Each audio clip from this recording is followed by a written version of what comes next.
పంచారామాల్లో ఒకటి అమరావతిలోని శ్రీ అమరేశ్వర ఆలయం. ఈ శివలింగాన్ని దేవతల రాజైన ఇంద్రుడు ప్రతిష్ఠించాడని పురాణాలు చెబుతున్నాయి.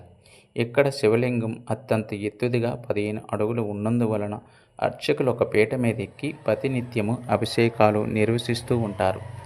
ఇక్కడ శివలింగం రోజురోజుకి ఎత్తుగా పెరుగుతూ ఉండటం వల్ల నిలిపేందుకు ఒక మేకును శివలింగం తల మీద కొట్టడం జరిగింది. అక్కడ రక్తపు మరక ఏర్పడింది. నేటికి ఆ రక్తపు మరక ఉంది. శ్రీ అమలేశ్వర స్వామి, శ్రీ బాల చాముండేశ్వరి అమ్మవారు దేవస్థానంతో పాటు ఈ ప్రాంగణంలో 22 దేవాలయాలు కలవు. మొదట ప్రాకారములో శ్రీ బాల చాముండేశ్వరి అమ్మవారు, పడమర భాగాన శ్రీ జ్వాలాముఖి అమ్మవారు, తూర్పు భాగాన శ్రీ మహిషాసురమర్దిని అమ్మవారు దేవాలయములు ఉన్నందువలన శ్రీశక్తి